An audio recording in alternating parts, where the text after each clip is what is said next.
Bienvenue au monde de la course. Cette fois-ci, Philippe Blackburn avec moi on va discuter aujourd'hui du Vaporfly, les nouveaux développements. Et on va entendre un peu de tes commentaires là-dessus, puis on va argumenter ou pas. Ou peut-être qu'on sera juste tout à fait d'accord. Mais il y a eu plusieurs développements pendant que j'étais parti. Petite précision par rapport au dernier épisode que j'ai enregistré sur l'histoire de Megan Brown. Dans le fond, je recommandais à tout le monde d'aller lire l'article du Globe and Mail qui détaillait l'histoire. Mais malheureusement, maintenant, l'article est derrière un paywall, donc il faut s'abonner au Globe and Mail si on veut le voir. Quand c'était sorti, c'était pas nécessaire, mais je pense qu'ils font ça après 1 ou 2 semaines. Là, ils mettent ça qu'il faut que tu sois abonné pour pouvoir le voir. Donc, si vous voulez le lire, il faut peut-être vous abonner pendant 1 mois, puis après ça, canceller. Mais je recommande quand même de lire, mais malheureusement, c'est impossible de le lire gratuitement en ce moment. Aussi, on entre dans un nouveau mois, le mois de mars. Alors, je tiens à remercier mes Patreons pour le mois de mars. Donc, j'ai encore une fois Frédéric Vien, Jérôme Lamère, Tristan Garcia et Vincent Nadeau-Benoît. Merci à vous pour votre support. Si vous voulez vous aussi avoir une mention dans un podcast par mois, eh bien, allez sur le Patreon. Il suffit de donner $3 par mois et vous aurez une petite mention et vous encouragez le podcast. Ça me donne de la pression. Je me sens encore plus mal si je fais pas d'épisode, donc de même il y a plus de chances qu'il y ait un épisode. Parce que si je me sens pas mal, ben là, j'ai moins de pression. Donc c'est la meilleure façon d'obtenir plus d'épisodes. Sur ce, allons-y. Dans le fond, si on se souvient bien, dans les derniers développements du Vaporfly, ben tout d'abord, juste avant ça, tu nous reviens du Mexique, Phil. Tu as passé du bon temps à courir là-bas? Ouais, c'était excellent. Il faisait chaud, peut-être limite trop chaud pour courir dehors. Fait que j'ai profité un petit peu du tapis roulant. Ah, Ouais. Puis bon, j'avais la vue sur la plage. Donc c'était quand même pas si pire. ouais, la dure vie. Pendant que nous, on se les gelait ici. Ouais, Dans des belles. Dans du. C'est pas tant. Ouais, on a eu des belles tempêtes quand même. T'as-tu couru pendant les grosses tempêtes de neige? Ouais, quand même. Ouais. T'étais-tu là dans la grosse tempête qu'il y a eu il y a 2-3 semaines? Je suis parti juste avant. Ah, pauvre gars, hein? Ouais. Pas facile. Qu'est-ce que tu veux? Donc là, on va entrer dans le sujet. Donc, dans les derniers développements, ce qui s'était passé avec le Vaporfly, on attendait l'annonce officielle du World Athletics, qui est l'ancienne IAF, qui allait dire qu'est-ce qui se passait avec les Vaporfly. Est-ce que ils les bannissent? Est-ce que les anciens records avec des Vaporfly vont tomber? Qu'est-ce qui va passer là-dessus? Et on avait spéculé. La conclusion à laquelle on arrivait est que probablement que le Vaporfly, le Next Percent, qui est la dernière itération, allait tenir, allait rester sur le marché et être légal, mais que les nouveaux Alpha Fly allaient être bannis à cause que eux il y avait comme trop de plaques de carbone. Donc les Alpha Fly, ça c'est ceux qui étaient encore un prototype qui était porté par Eliud Kipchoge quand il a fait son marathon en bas de 2 heures. Là, tout le monde spéculait parce que ce soulier-là, il y avait comme des petites pochettes d'air avec des espèces, ça ressemblait, c'est pas des ressorts, mais c'était comme des petits pods qui se compressent puis décompressent. Bref, ça avait fait beaucoup jaser. Et c'est ça, on avait l'impression que ce prototype-là ne serait jamais légal. Et là, les règlements sont enfin sortis le vendredi. Il y a plusieurs vendredis en fait, parce qu'on est un petit peu en retard. Mais ce qui était sorti est que, comme prévu, les Next Percent seraient légales et que le règlement ferait en sorte que la limite d'épaisseur du soulier serait 40 cm. Donc ça il y a beaucoup de monde qui trouvait ça... L'épaisseur du soulier, 40 cm? Ouais, 40 cm pour l'épaisseur de la semelle. Millimètres, tu veux dire. Oui, 40 mm. Oui, exactement. Une chance que je t'ai fait venir, parce que sinon, ouais, 40 mm de midsole thickness, comme ils disent. Puis là, t'avais beaucoup de monde un peu qui était un petit peu fâché parce que il disait ouais, c'est un peu arrangé. C'est un peu arrangé parce que 40 mm, comme par hasard, le soulier, le Next Percent de Nike, il fait comme 37 ou 36. C'est juste assez pour que ça fit.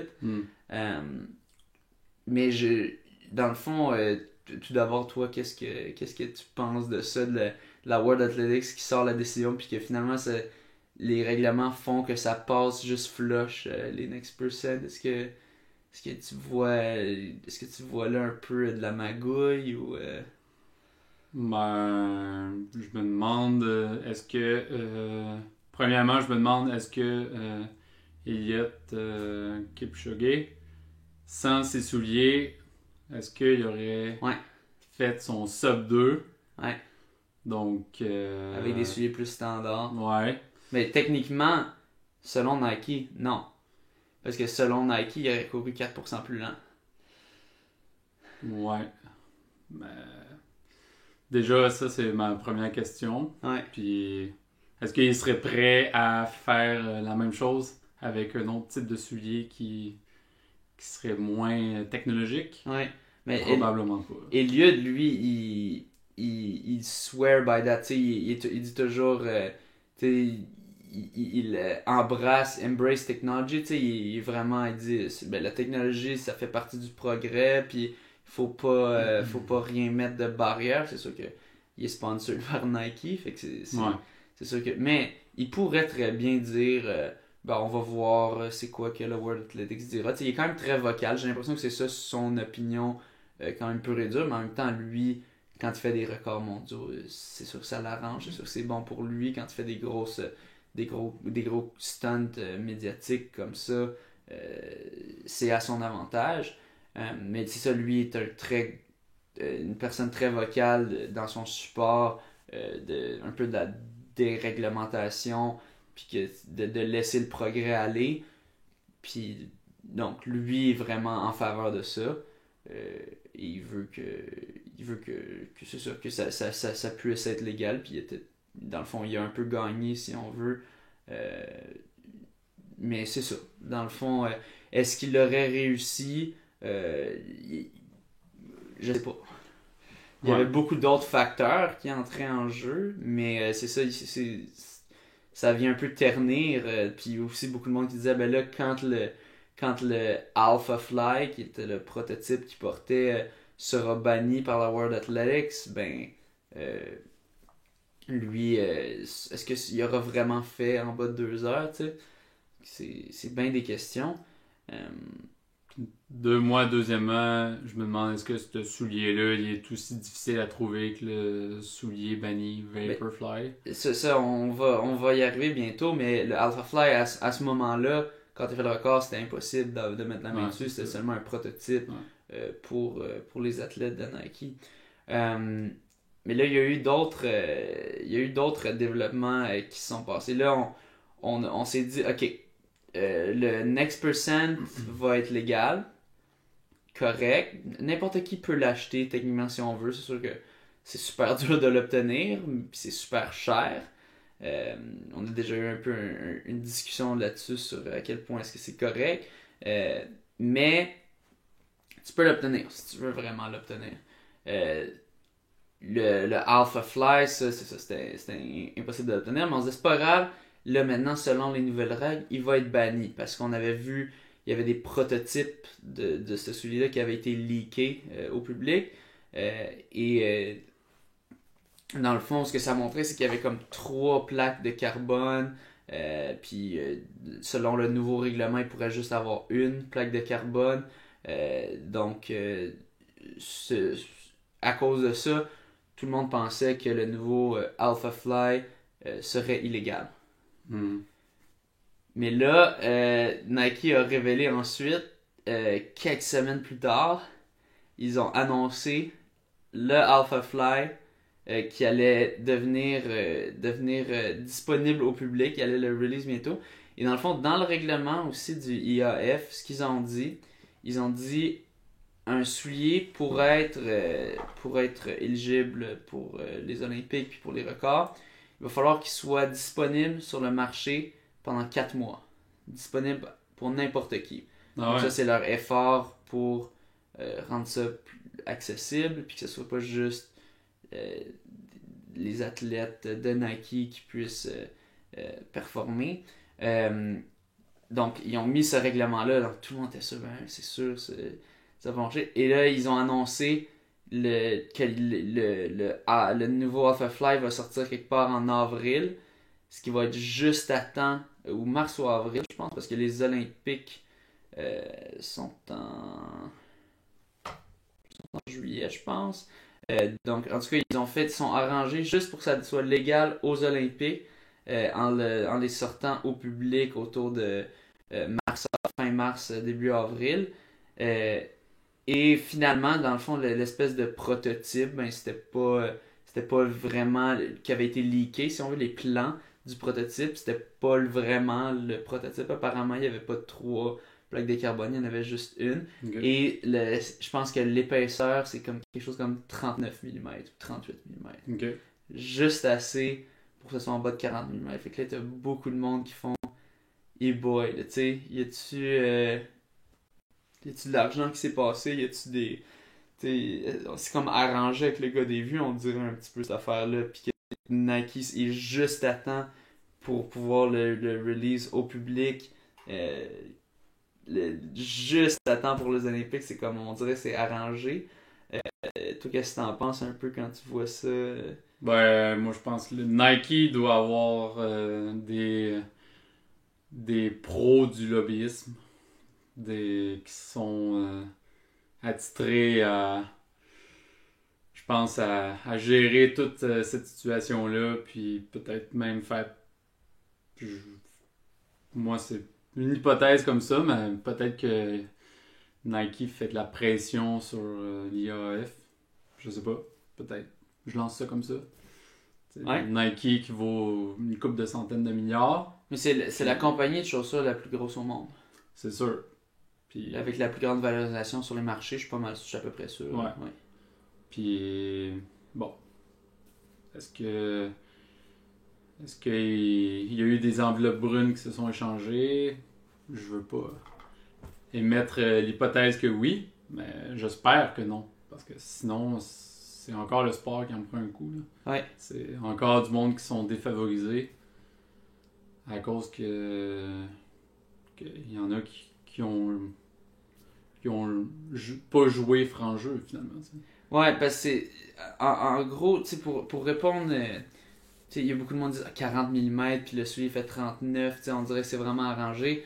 Pour répondre à ça, faut dire, il y a eu quand même des études qui ont été faites, puis des suggestions, par exemple par le British, dans le British Journal of Sports Medicine, il y avait un editorial de Jeffrey Burns, puis Nicholas Tam, dans le fond, des spécialistes là-dedans qui font des études là-dessus, qui je pense pas ils sont avec Nike nécessairement, mais qui disaient dans le fond, il faut une proposition qu'ils avaient, ce serait de mettre une limite de 40 mm d'épaisseur.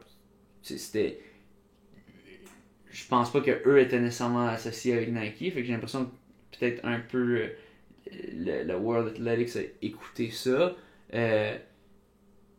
Mais c'est clairement le résultat est que Nike vient complètement de gagner de loin parce que c'est impossible qu'une autre compagnie ait le temps de sortir un nouveau soulier à temps pour les Olympiques. Aux Olympiques, là, ça va être juste une marée du soulier qui est noir et vert maintenant, le nouveau Alpha Fly qui sort. Ça va être une marée de ça, c'est sûr. Même il y a eu un stunt, un bon stunt publicitaire, ou peut-être il essaie de faire ça pour se racheter un peu Nike. C'était au Olympic Trials aux États-Unis qui avait lieu hier samedi. Quelques jours avant ça, ça a été annoncé J'ai vu ça grâce à un petit groupe Facebook de Running Shoe Geeks dans lequel je suis, que ils donnaient des paires de Alpha Fly à tous les athlètes qui prenaient part aux Olympic Trials américains. Pour faire partie des Olympic Trials américains, il faut quand même que tu aies fait un bon temps au marathon. Il faut que tu sois quand même élite ou semi-élite là, avant pour te qualifier à cette course-là. Et c'est ça, il en donnait à tout le monde qui en voulait. Il disait t'es pas forcé de le porter à la course. Tu peux juste venir passer, essayer puis prendre une paire. Puis on te laisse. Mais ce que moi je me demande, tu dis il va y avoir une marée de ça. Ça veut dire que t'émets l'hypothèse qu'un coureur qui aurait pas ce soulier-là pourrait pas envisager de gagner la course. Moi j'ai l'impression qu'il y a un peu de ça. Que à moins que tu sois comme t'as vraiment un gros avantage sur ta compétition. Puis il y en a pas, tu sais, les tops du monde en ce moment au marathon. T'as Kipchoge, Galen Rupp est avec Nike. T'as une couple de très forts. Je pense qu'il y avait aussi Decisa, il était avec Nike.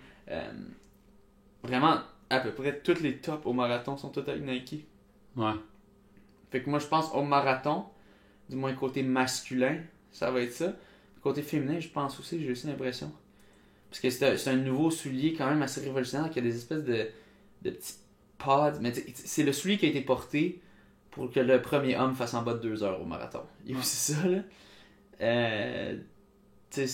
Mais je comprends pas pourquoi ils permettent ce soulier-là alors que le Vaporfly, ils veulent l'interdire.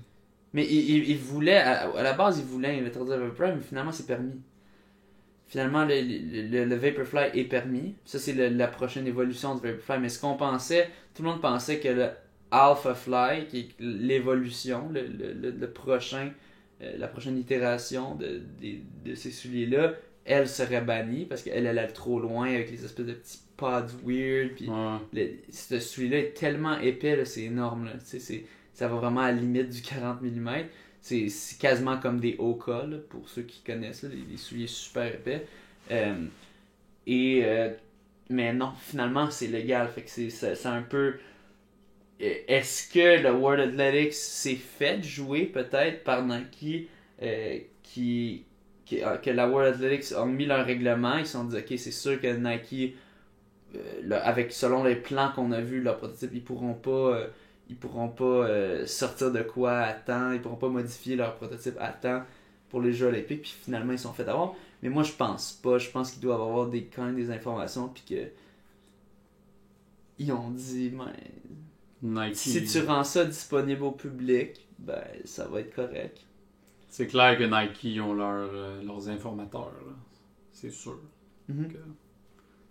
C'est impossible de pouvoir percer le marché de manière plus avant-gardiste que les autres compagnies si t'es pas bien informé.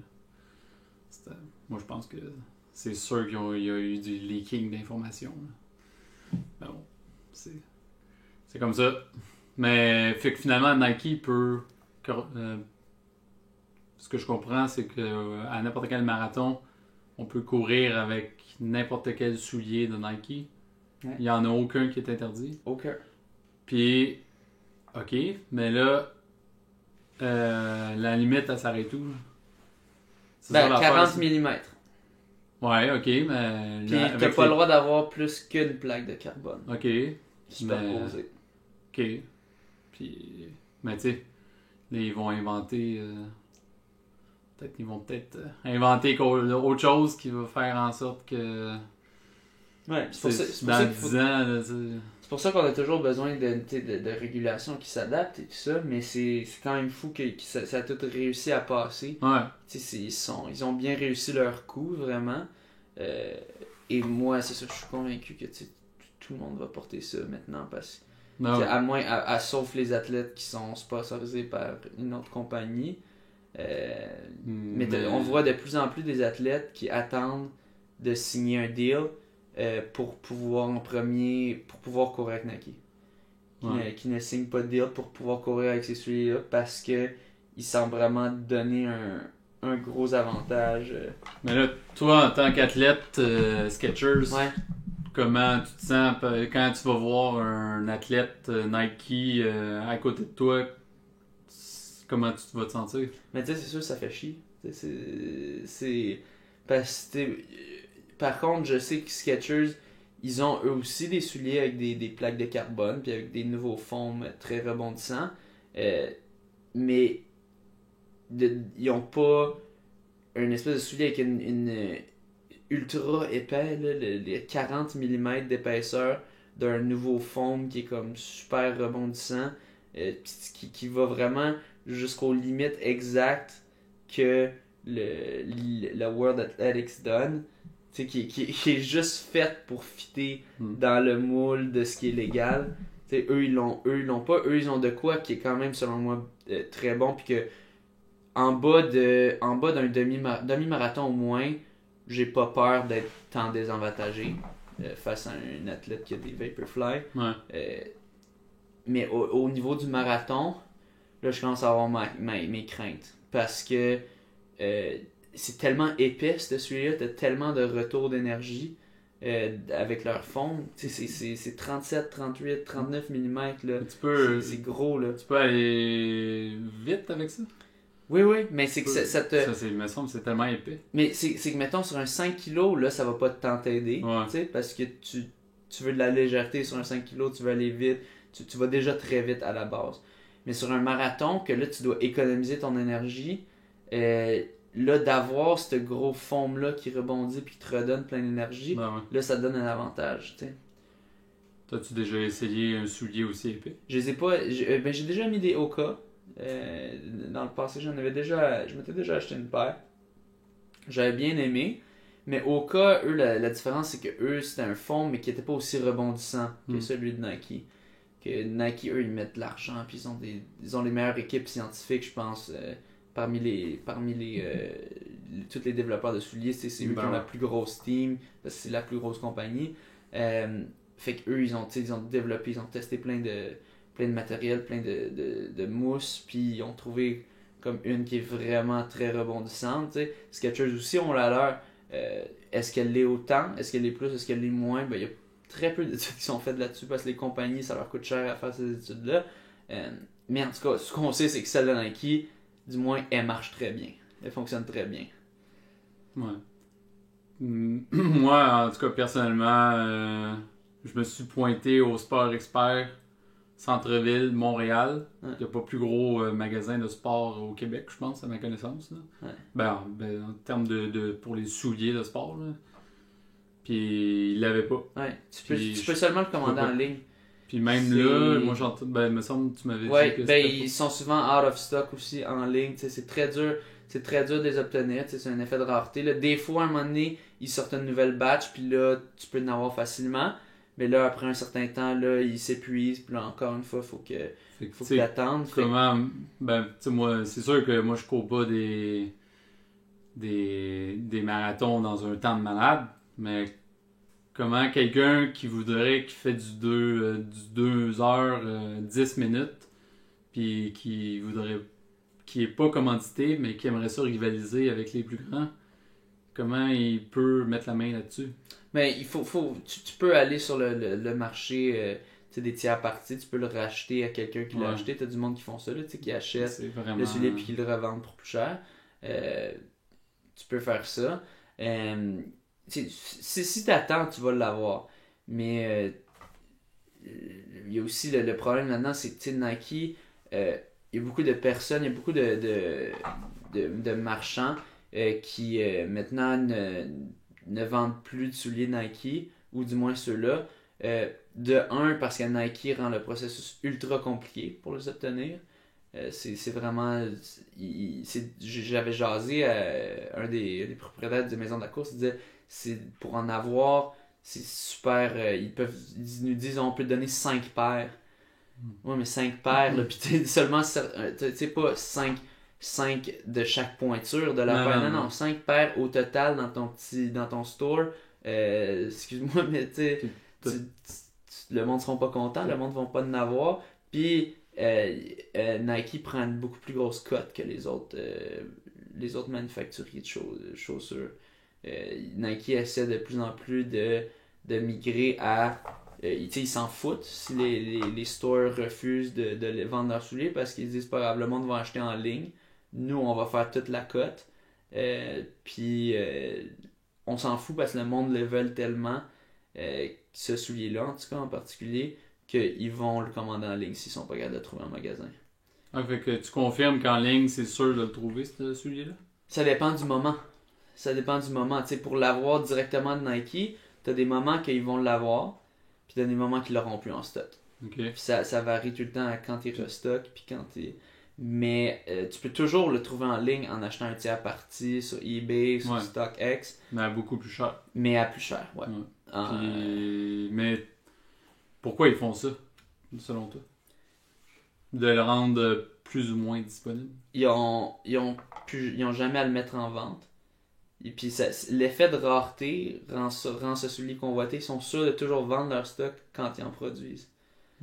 T'as plein, toutes les compagnies en fait de mode, tout ça, ce qu'ils font, c'est ils font ça par exprès. Ils en font seulement un certain nombre. C'est une édition limitée. Puis là, avec l'effet de rareté, ça fait monter la valeur du produit. Parce que là, tout le monde, comme quand il essaie de l'acheter, je suis plus capable de l'acheter, ok, il faut que je l'achète à un tiers parti. Puis là, ça se vend plus cher. Fait que là, la prochaine fois que tu fais un autre batch, tout le monde les achète tout de suite à plein prix. T'as pas besoin de les mettre en vente parce qu'ils se disent, ben là, il en restera plus bientôt. Puis là, tu fais de même artificiellement monter la valeur.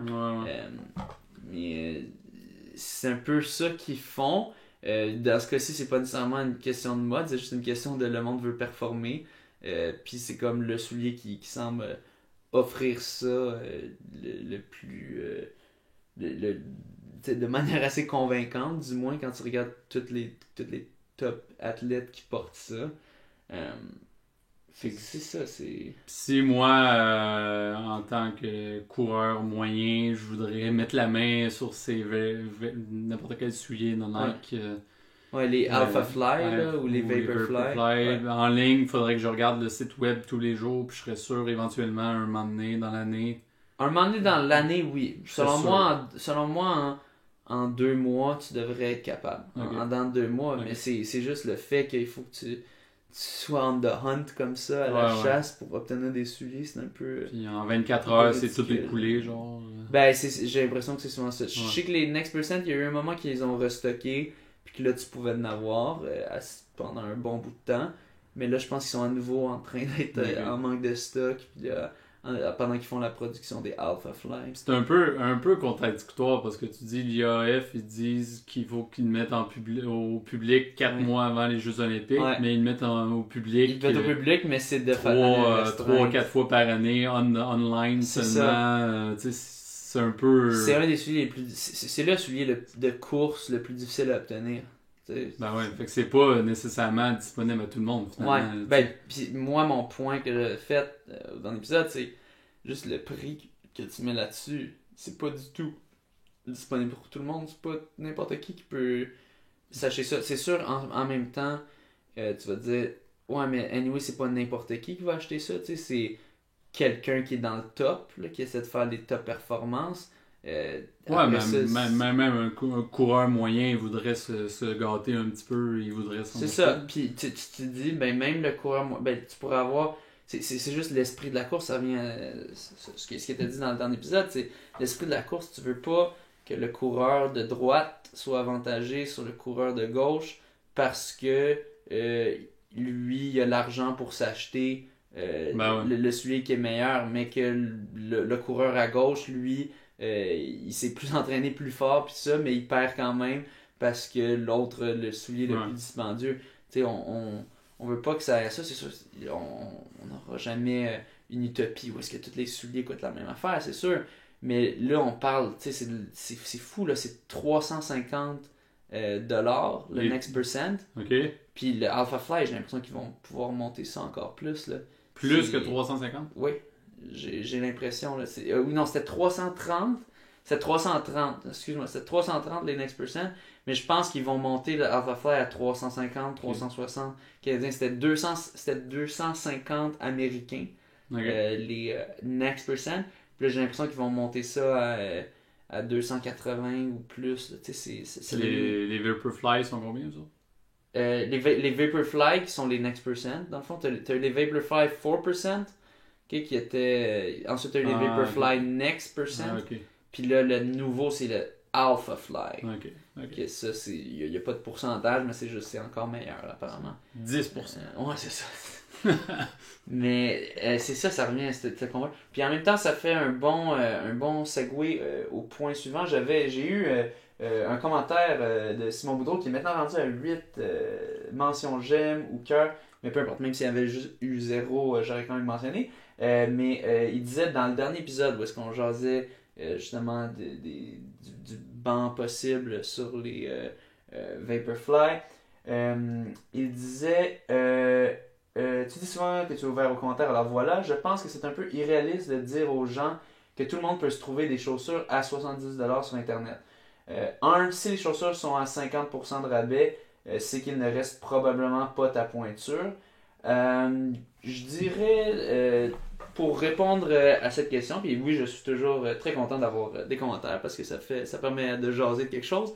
Je dirais ça dépend sur quel site internet, mais moi, sur plusieurs sites, j'ai souvent pu trouver des souliers qui étaient à 50%, puis il y avait quand même plusieurs pointures de disponibles. C'est sûr qu'il y en a certaines qui ne le sont plus, mais si tu cherches bien d'habitude, du moins dans le passé, dans le temps que je m'achetais des souliers. Maintenant, je n'ai plus besoin. Merci Skechers.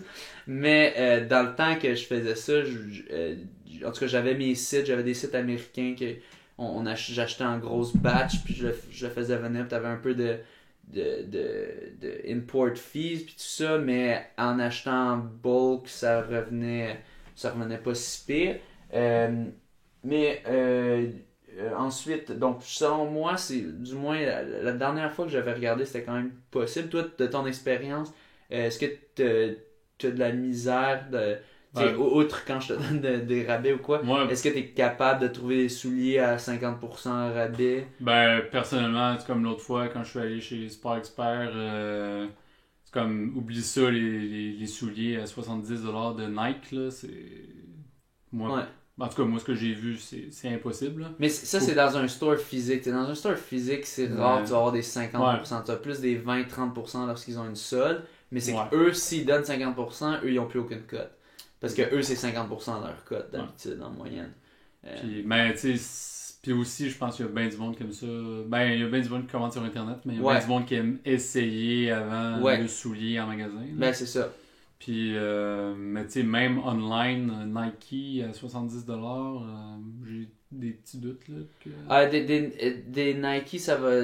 Ouais, Nike, eux aussi, ils sont du genre à ça de pas se vendre à d'autres endroits. Fait que les Nike sont très rarement en vente autour de ça. Mais d'habitude, les autres marques, tu sais, Asics, Skechers, Saucony, New Balance, moi, dans le temps que je magasinais mes souliers, je me souviens que il y avait toujours certaines sortes que tu pouvais trouver sur des sites. Il y avait, je me souviens plus, il y avait 33 Off, où il y avait d'autres sites là, que je me souviens plus. Mais quand tu cherches dans la section liquidation, du moins moi, je trouvais. Mais tu sais, moi, je suis un peu un bargain hunter, donc c'est sûr, c'est pas tout le monde qui va chercher autant que moi. Mais du moins, dans ce temps-là, je me souviens que j'en trouvais à 50%. Mais bon, ça varie sûrement de où tu cherches. T'sais, si tu vas dans un magasin physique, c'est sûr que tu vas pas. Ça va être très rare que tu en trouves à 50% parce que ça veut dire que le marchand est un peu give up ou que le fabricant a give up puis qu'il donne une meilleure cote au marchand puis qu'il laisse le vendre à 50%. Si un soulier se vend très très mal, je pense que c'est pas un bon signe non plus, peut-être là. Ouais, peut-être, mais des fois aussi, c'est. Oui, ça peut être le cas, ça peut être que c'est pas le top soulier. Mais des fois aussi, ça peut être c'est des mauvais. Ils ont mal calculé la popularité, puis un autre soulier mange leur popularité, ou.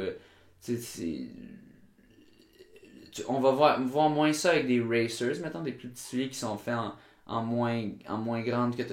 Ils ont un ou deux racers, là, cette compagnie-là, donc.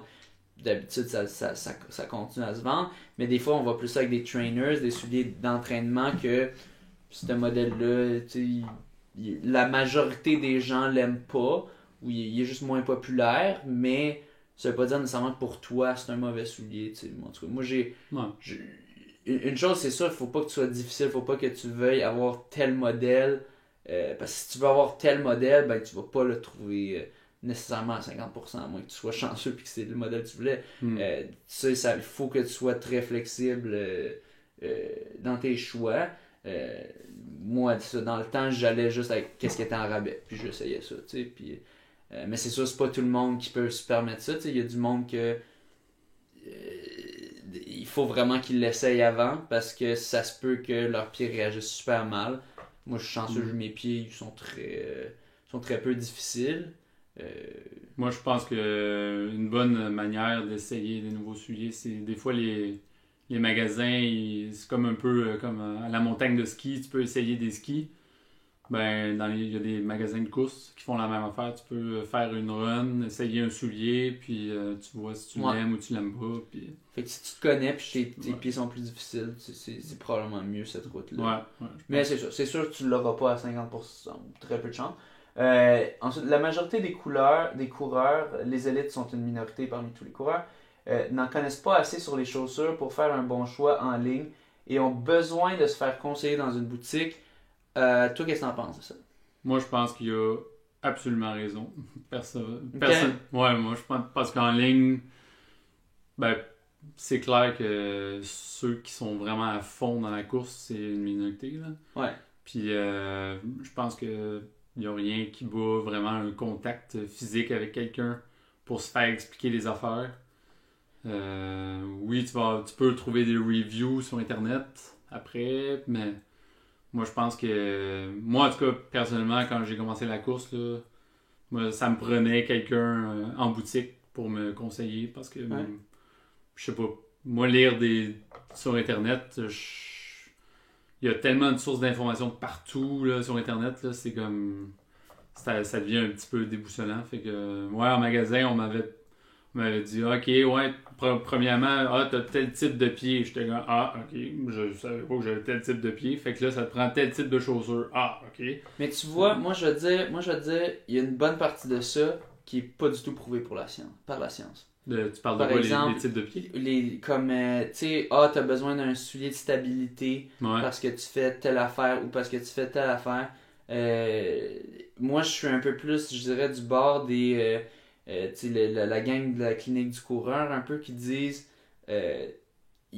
toutes ces affaires-là, c'est du marketing hype pour vendre des souliers plus chers. OK. Les souliers stabilisateurs, là, c'est souvent eux que tu peux... Ils marketent une coche de plus, mais ils sont plus lourds. Ça fait que ça coûte plus cher à faire, mais c'est surtout, tu peux les vendre plus cher parce que c'est du monde que tu lui dis, toi, tu as besoin de ce soulier-là. Après, est-ce qu'il y a certaines personnes ça va faire? Peut-être. Je sais pas, je suis pas un expert là-dedans, mais de ce que j'avais vu, il n'y a rien de scientifique là-dedans. C'est du marketing. Okay. Tu as besoin de ce soulier-là parce que tu as tel type de pied. Ce que la clinique du coureur dit, du moins de ce que j'ai compris, c'est que tu es mieux toujours d'aller plus minimaliste, puis que ces souliers-là, c'est le contraire de minimaliste, c'est que tu rajoutes quelque chose pour corriger ton problème, mais est-ce que ça le corrige vraiment à long terme? Je sais pas, puis je pense pas nécessairement que la clinique du coureur a peut-être 100% raison non plus, mais je dirais que je suis un peu plus de leur côté parce que c'est vrai qu'il n'y a pas d'études qui montrent que les souliers stabilisateurs ont des bons résultats. Pourquoi est-ce qu'il n'y en a pas? Peut-être parce qu'ils en ont fait et qu'ils n'ont rien trouvé.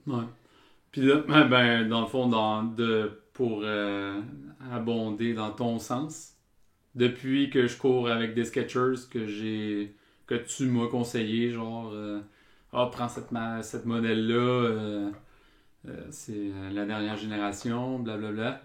Puis moi, j'ai foncé les yeux fermés, puis j'ai jamais eu autant de bons résultats. T'sais. Fait puis j'ai pas considéré mon type de pied dans mon choix de souliers finalement. Ouais, ben puis, les souliers que je t'ai conseillé, même si toi t'as les Razer puis t'as les Go Run Ride 7. Non, les réguliers, t'as les Go Run 7. T'as les Go Run 7. Go les Go Run Run 7. Ride 8 viennent de sortir. Mais c'est ça, toi t'as les Go Run 7 qui sont un soulier standard. Tu sais qu'il n'y a pas aucune correction. Exactement. Mais bref, ouais. Ceux-là. Mais bref, c'est pas, on n'est pas sponsor. Ben moi je suis sponsor par Skechers, mais ils me payent pas plus pour dire ça. Puis les Razer 3 Ouais, les Razer en 3 course ou courir. en intervalle, Ouais. moi franchement je trippe Qui à sont, fond. Là. c'est ça, puis qui sont des souliers que c'est juste, c'est ultra minimaliste, tu sais, si on Ouais. veut. Ils sont très légers. Ultra légers, c'est parmi les souliers les plus légers que je connais. Et c'est ça, ils ont moins de choses. Bref, tout ça pour dire juste que puis souvent là, oui, tu peux avoir du personnel qualifié, je vais pas dire le contraire. Il peut y avoir du personnel très qualifié dans la vente de chaussures. Mais tu peux aussi te retrouver à des endroits, c'est comme surtout au sport expert. Moi, je dirais que des fois, là, tu sais, c'est la personne est dans la section chaussures, mais parce qu'elle a été envoyée là. Mais, tu sais. Ça, je suis bien de ton avis là-dessus. Moi, j'aurais Ouais. plus dans une boutique spécialisée C'est ça. pour les coureurs. Ouais. Je veux pas nommer de nom parce que mais, ouais, plus une boutique vraiment spécialisée. C'est ça. Parce que tu vas au sport Ouais. expert, c'est pas nécessairement Non. un coureur qui va te conseiller, tandis que tu vas dans une boutique spécialisée. Là, à peu près toutes les boutiques spécialisées, ils engagent des coureurs eux-mêmes. Donc, une boutique qui focus sur la course. Mais même là, je te dirais, t'as tellement d'avis contraires. T'as des personnes qui, eux, swear par telle marque, ou ça va te prendre des Oka maximalistes. Ah non, ça va te prendre des Five Fingers minimalistes. Que, tu sais, au final, là, c'est comme...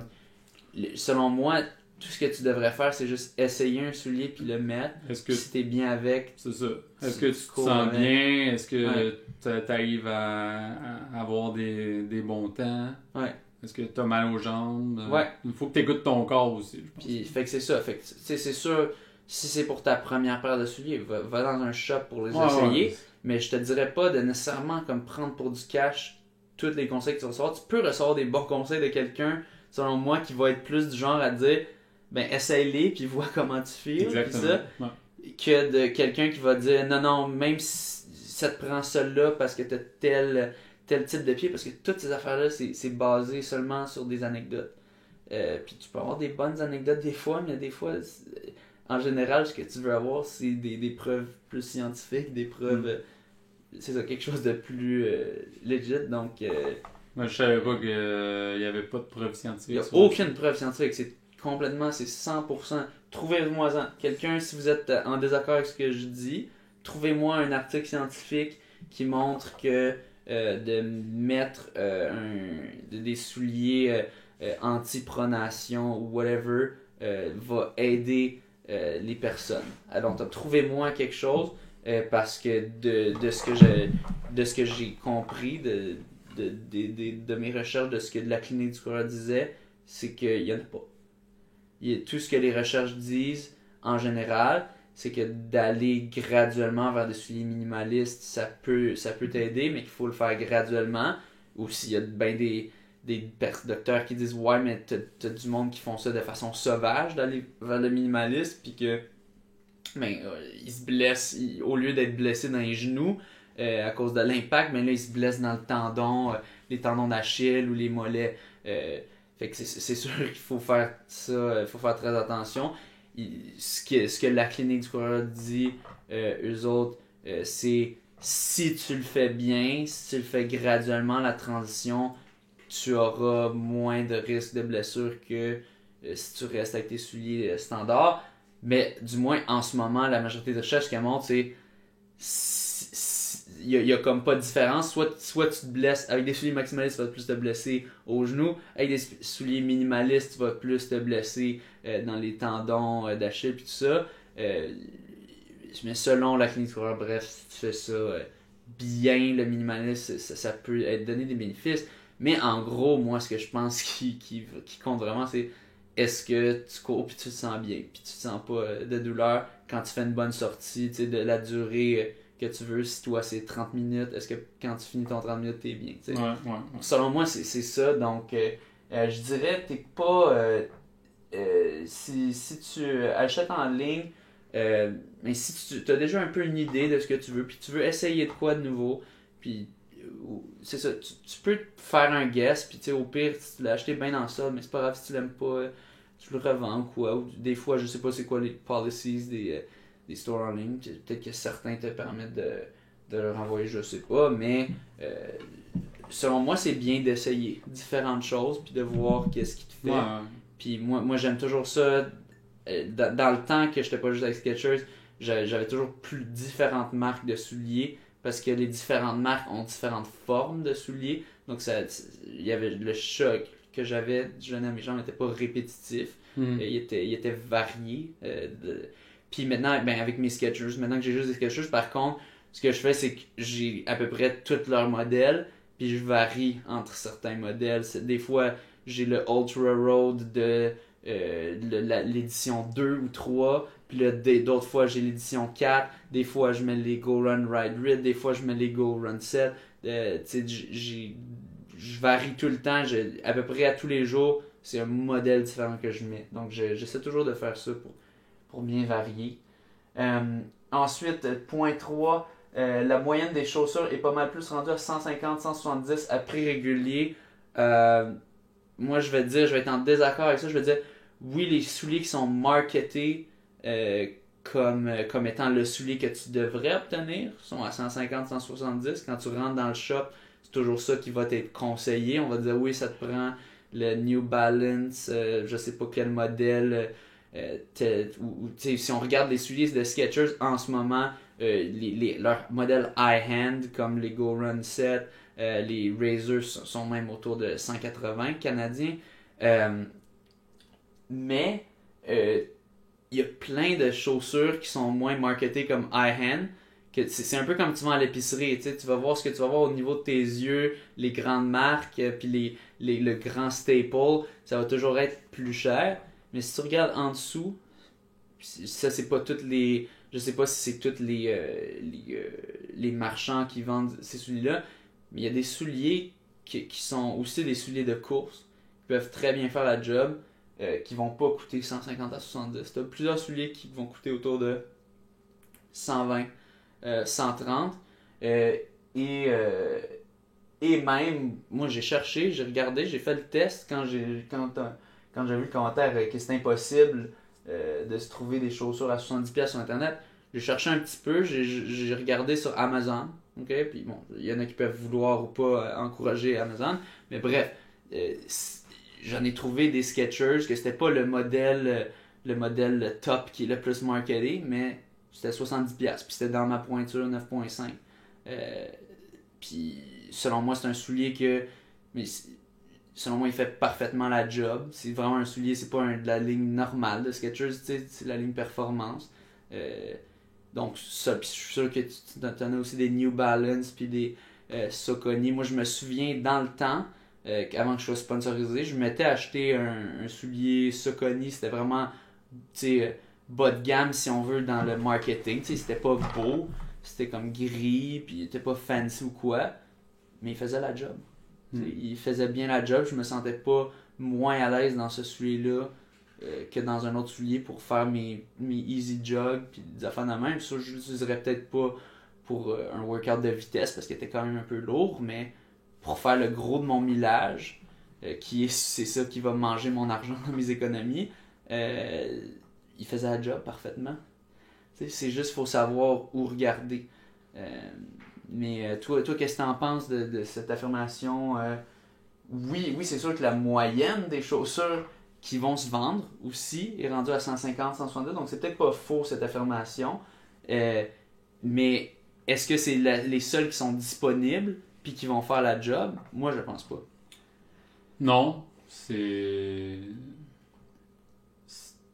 là-dessus, tu as parfaitement raison. Mais d'un autre côté, je pense, pour un débutant, peut-être qu'un soulier à 100$,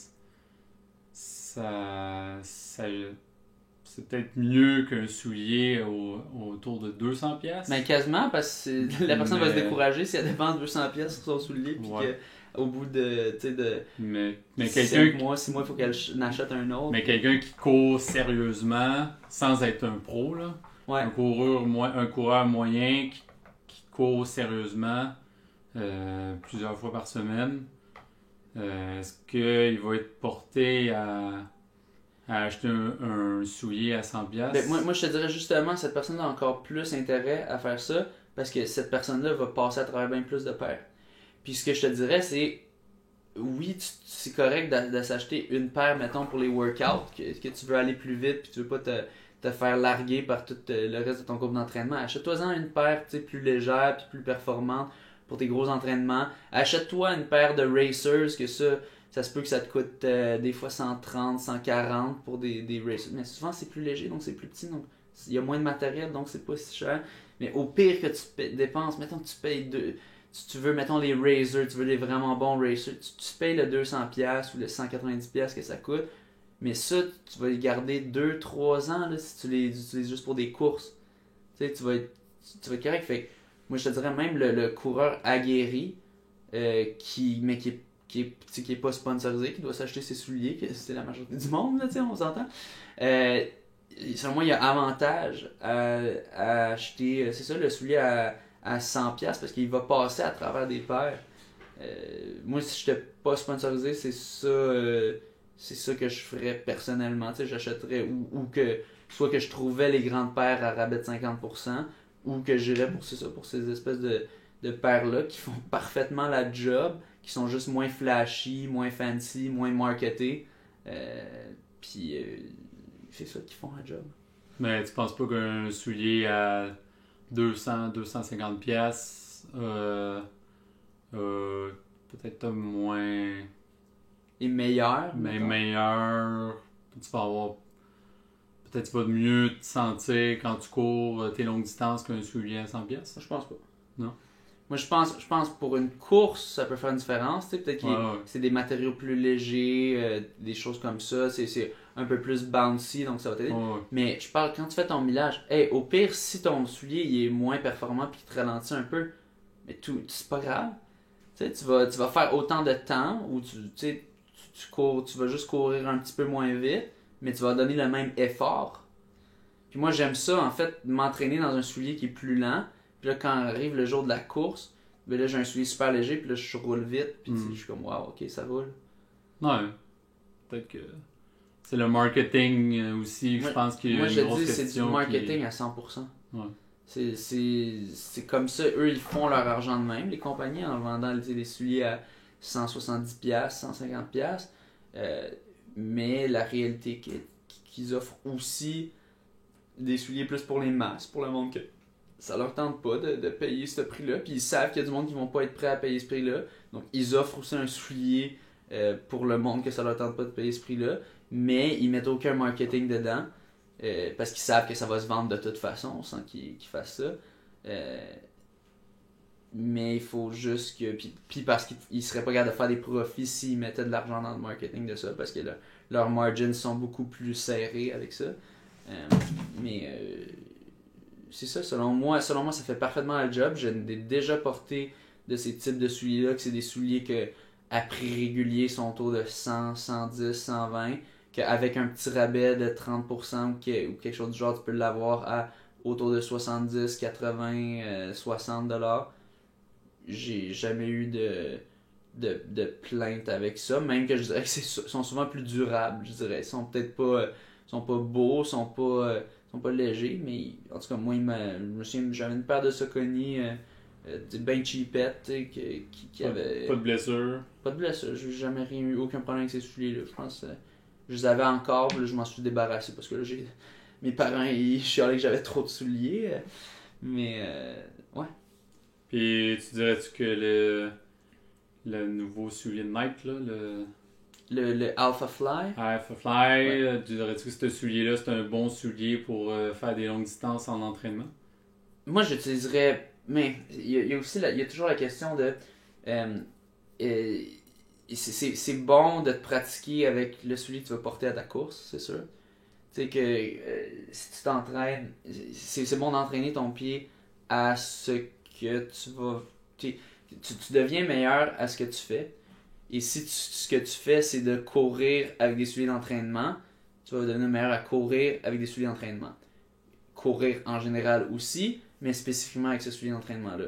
tu deviens meilleur à courir avec tel soulier dans ton pied, tu deviens meilleur à courir avec tel soulier dans ton pied. Donc là, quand vient le jour de la course, si tu portes un autre soulier, ben oui, selon moi, 95-99% de tes gains, c'est tu deviens meilleur à courir, mais tu as quand même un petit 1% selon moi qui est avec ce soulier-là. Là, le problème avec le Alphafly, c'est que c'est tellement cher que si tu veux t'entraîner avec ça, tu sais, ça te revient à 10$, 5-10$ de l'entraînement quasiment. Ouais, c'est ça. Avec le millage que tu mets dedans. Tu peux faire combien de millages? Le next percent, je pense qu'il disait que tu pouvais faire autour de 100 ou 200 miles dedans avant qu'il soit plus bon pour des courses. C'est rien. Ouais, c'est rien. C'est rien. Tu sais, selon moi, tu pourrais t'entraîner plus longtemps puis les finir plus, mais ils auraient plus la même efficacité dans les courses, selon Nike. Encore une fois, il y a peut-être du marketing là pour en vendre plus, puis pour que le monde passe à travers, puis le dise, ah, j'en ai besoin un peu plus vite. Mais en même temps, c'est peut-être vrai. Ils ont fait leurs études, puis le foam perd de sa bounciness. Puis ça m'étonnerait pas, parce que c'est un foam qui est tellement bouncy, puis était tellement performant, que ça m'étonnerait pas que facilement, ça prenne pas trop de temps pour qu'il perde ses propriétés ultra... Il y a certains ultramarathons qui sont plus longs que ça.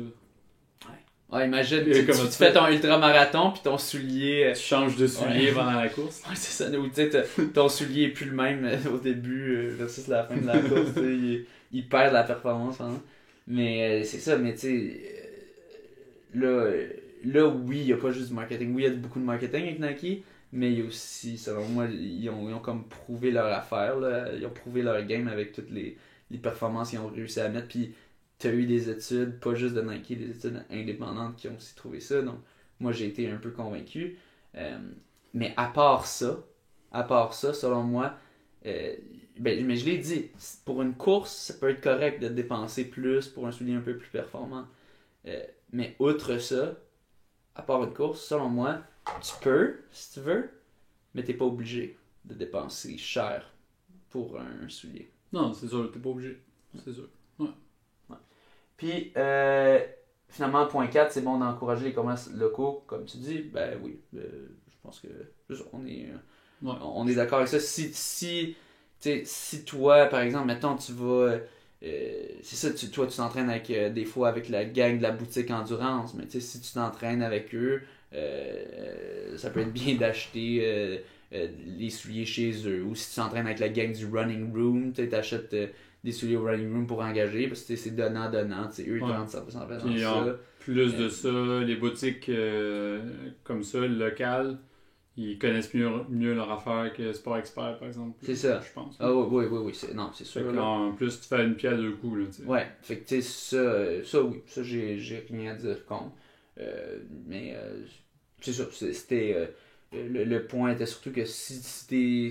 mettons que t'es pauvre, ou que je sais pas, t'as pas l'argent à mettre tant là-dessus, ben tu peux trouver en ligne, puis c'est ça, ça peut être bien d'encourager ton commerce local si t'as du monde qui t'aide à t'entraîner là-dedans, puis ça t'aide, ça aide ta communauté. Mais c'est ça, je voulais simplement réaffirmer le point que tu peux en trouver pour 70$. J'ai fait le test récemment, puis j'en ai trouvé sur Amazon. Du moins des Skechers. Peut-être que pour certains, des Skechers, c'est bon pour la poubelle, mais selon moi, ça peut très bien faire la job. Puis je suis sûr que je pourrais trouver pour d'autres marques aussi. Puis c'était bien des Skechers de course. Je veux bien spécifier. Il y a plein de monde qui pense que peut-être qui pensent que non, le 70$ que tu as trouvé, c'est des Skechers avec des lumières en dessous qui non, c'est des souliers bien standards de course. C'est ça, fait que bref, les Alphafly vont maintenant être légaux. Selon moi, ça va être ça qu'on va voir sur sur à peu près tous les pieds au marathon olympique. Du moins, ça risque d'être une marée de noir et vert. Mais là, tu dis qu'il n'y aura pas... les autres compagnies, ils sont pas là? Mais le problème, c'est que les autres compagnies n'ont pas le temps. Ouais. Les autres compagnies seraient peut-être capables de développer un prototype Ouais. d'ici là, mais pour qu'il soit porté aux Olympiques, il va falloir qu'il ait été sur le marché pendant 4 mois. Mais mettons là, que tu participais tu participais en Aux juillet Olympiques, aux Olympiques à Tokyo, là, qu'est-ce que tu ferais dans ta situation? Personnellement, je pourrais porter, dans le fond, le Skechers, je pense qu'ils ont sorti, ou du moins ils sont sur le bord de sortir, le Speed Elite. Ouais, mais comme qui- tu dis, il y aurait pas la fenêtre de temps assez. Non, ils vont être corrects parce que je pense qu'ils sortent en mars ou quoi. Là, Ah tu sais, ouais? mais ça montre à quel point les Nike sont forts là-dessus. Si on veut, ils réussissent à produire du nouveau stock ultra rapidement puis à le sortir super rapidement. Tu sais, Skechers, eux, ça leur a pris beaucoup de temps à sortir le Speed Elite. Tu sais, c'était censé sortir, je pense, en automne passé ou peut-être même avant. Puis là, il y a toujours des délais. Puis, tu sais, c'est sûr, c'est pas facile à gérer. Là, tu sais, la production, c'est Ben ouais. un casse-tête cette affaire-là. Mais c'est ça, je pense qu'ils vont le sortir à temps, le Speed Elite. Donc, ça va être dedans la fenêtre de 4 mois. Donc, ce serait sûrement ça. Si je m'en allais aux Olympiques, mais c'est sûr que je vais pas. Mais dans le scénario que je faisais, je pourrais porter ceux-là. Puis il y aura peut-être certains athlètes Skechers, s'il y en a qui sont aux Olympiques, qui auront ça. Mais je pense pas qu'il y en a eu. Dans les trials de hier, je pense que c'était pas mal tout du Nike. Mais ouais, c'est. Coïncidence ou... Ben, en même temps, Nike a beaucoup d'athlètes, tu sais, c'est sûr. Fait que il y a aussi ça. Ils ont déjà beaucoup d'athlètes qui sont à eux. Mais ouais. Puis, un point aussi que je voulais mentionner, c'était Alex Hutchinson dans son article, un article là-dessus sur les Vaporfly qui disait ça. Il y avait un athlète. Oh mon dieu, j'oublie son. Je me souviens pas de son nom, mais il disait. Ah oui, c'était Ronex Kipruto qui a détruit le record du monde de 10 km. C'était à Valencia, en Espagne, en faisant 26-24. Wow. Qui est comme. Il a complètement détruit le record. Là, ça avait l'air d'une erreur qu'il disait au début. Puis, ben, lui, devine qu'est-ce qu'il portait? Nike? Non, Non! non, c'est ça. Good. Il portait le Takumi Sen d'Adidas, qui est un soulier standard, là, tu sais, un racer très, très léger, très petit. C'est sûr que là, c'est un 10 kg, c'est pas un marathon. Ouais, quand même. Mais Ça prouve que... c'est ça, que c'est quand même possible de faire des records du monde encore, pas en essayant nécessairement du Nike, en C'est ayant un soulier standard juste léger, qui minimise le poids, parce qu'à la base, s'il y a une chose qu'on est sûr à 100%, puis c'est de la clinique du coureur, il le répète tout le temps parce que ça fit un peu avec la narrative minimaliste, mais s'il y a un truc qui est sûr à 100% à travers la recherche, c'est que moins de poids, c'est mieux pour aller plus vite. Si tu traînes moins de poids sur tes pieds, que oui, c'est important, mettons, quand tu cours, d'être plus léger, si on veut, de pas si tu as une livre de plus quand tu cours, ben c'est une livre de plus à transporter sur le parcours. Mais si ton poids qui est au pied, c'est encore plus important. Parce que c'est ça que tu traînes à chaque mouvement. Donc, à la base, c'est le fun quand même de voir que le principe de base de rendre le suivi le plus léger possible est toujours quand même important, du moins aux 10 km. Mais c'est ça, comme il dit Alex Hutchinson, quand même, c'est en train de changer toute la donne, le Vaporfly, le Alpha Fly, puis maintenant en tout cas, c'est une domination. Ça semble être une domination pour l'instant. J'ai hâte de voir aux Olympiques, mais j'ai l'impression que ça va être une marée noire et verte. Moi, je me demande si c'est bon pour le sport. Qu'est-ce que t'en penses? Ouais, ben, oui, les temps s'améliorent et tout ça, mais moi, je pense pas que c'est bon pour le sport à cause du principe qui a déjà été mentionné, que tu veux que ton soulier soit disponible à tous. Pour qu'il soit disponible à tous, faut que ce soit pas trop abusivement cher. Puis en ce moment, c'est abusivement cher. Surtout que Nike a le monopole. Là. Et ils ont le monopole, bien sûr. Mais tu sais, moi, si t'as le monopole, mais que tu le fais pas si cher, tant mieux, t'as gagné la game. T'as eu le meilleur développement, bravo. Si tu le rends disponible à tous, c'est sûr, c'est un peu chien pour les athlètes qui sont pas sponsorisés par Nike, c'est sûr, c'est un problème. Mais si tu le rends pas cher, puis que n'importe qui peut se l'acheter, monsieur, madame, tout le monde, tu sais,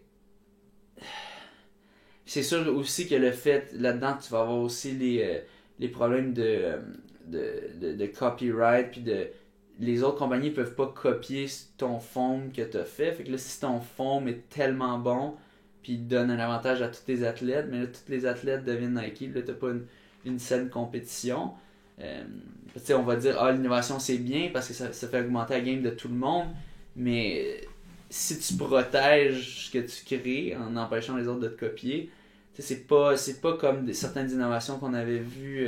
Il y avait, je pense qu'il parlait dans son article, Alex Richardson, des patins qui, en patinage à vitesse dans les années 90, qui avaient développé le système de clap, que ça fait comme. Ça bouge, ça fait que la lame est amovible, puis que là, ceux qui avaient ça s'étaient mis à gagner aux Olympiques, mais c'était pas un principe qui était protégé par un patent law. Donc, tout le monde pouvait copier ça après, puis c'est correct, ça augmentait le niveau. Mais là. Parce qu'un foam, c'est une formule chimique. Ouais, puis qui peuvent protéger. Ouais, c'est ça. Donc, puis on a l'impression qu'il y a une bonne partie de ça, une bonne partie de la recette, pourquoi le soulier de Nike est si bon, et pas nécessairement la plaque de carbone, mais c'est vraiment le foam lui-même.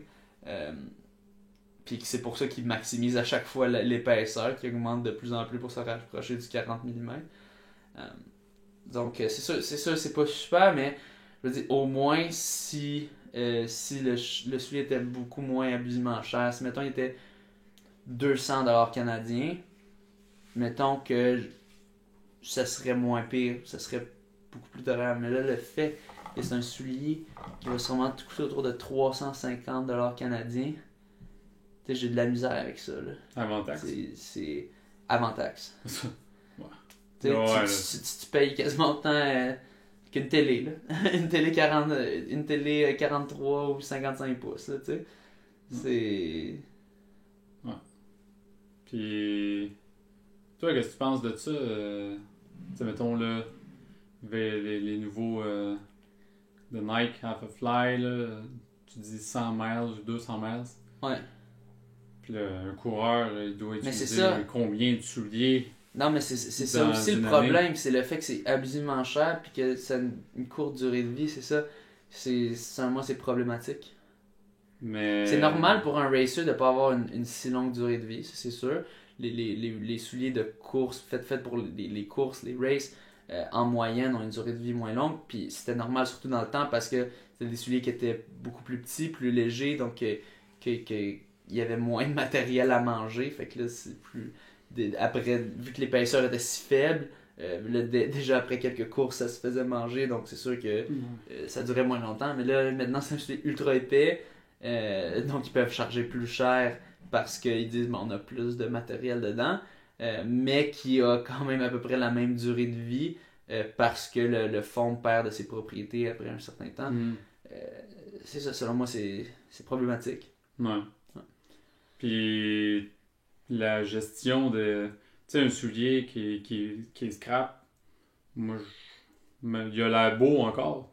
Fait que moi, je le donne à Renaissance. Ouais. Mais, bon, est-ce qu'il va être utilisé de quelle manière, je sais pas. Ça va être drôle quand ça va être tout donné à Renaissance des Alpha Fly. Ouais, c'est ça. Les petits enfants qui vont sauter là-dedans, faire de la trampoline. Quoi. Mais, tu sais, user des souliers à un tel rythme, ça crée des déchets. Ouais, puis, c'est pas super pour l'environnement, mais... Créer autant de souliers, puis manger autant de souliers, au final, ça va où ces souliers-là? Au dépotoir? Ah ouais, ben, au final, oui. Là, mais tu penses que... Mais tu sais, ça c'est un problème qu'on a toujours eu avec les racers. Ça s'use vite, parce que c'est fait pour des courses, puis ça j'ai... oui, mais tout pollue dans la vie, bref. Ça, j'ai un petit peu moins de problème avec ça, mais c'est surtout le principe de charger aussi cher pour ça.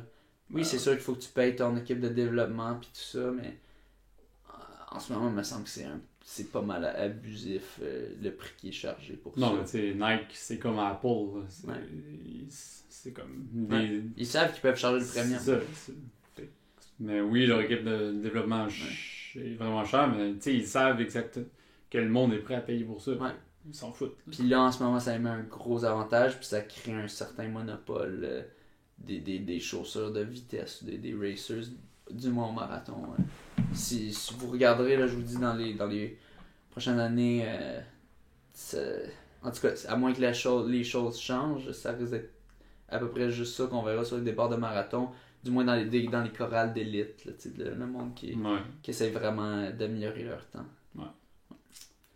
On verra bien qu'est-ce que l'avenir nous réserve. Ouais. Mais merci beaucoup d'être venu pour discuter de ça avec moi. C'était une discussion fort intéressante, un peu plus longue que je pensais même, mais on a quand même beaucoup parlé des sujets qui nous ont été amenés par Simon Boudreau. Merci pour le commentaire puis pour nous faire jaser et argumenter, même si on n'est pas d'accord avec certains points. C'est toujours le fun de discuter. Puis n'hésitez pas, n'importe qui, c'est ça, écrire des commentaires en bas des publications sur Facebook ou quoi, ou en message. Ça fait toujours plaisir de répondre parce que on sait maintenant un peu c'est quoi qui vous intéresse de savoir, puis on répond aux questions. Puis ça se peut que vous soyez pas d'accord, mais bref, on aura dit notre opinion. C'est ça. Si vous aimez ce contenu, n'hésitez pas à liker, puis faire des affaires de même. Si vous aimez beaucoup ça, devenez Patreon, puis vous aurez un petit shout-out pour $3 par mois. Et même si j'ai déjà fait les shout-outs, si vous êtes un nouveau Patreon, vous en aurez un autre. Donc, quand même ça. Et merci beaucoup de nous écouter. Et sur ce, je vais essayer de sortir d'autres stocks dans la semaine de relâche. On va essayer de profiter de ça pour sortir du matériel. Merci beaucoup d'être venu. Merci à toi. Puis, merci. Super. Merci et à la prochaine. À la prochaine.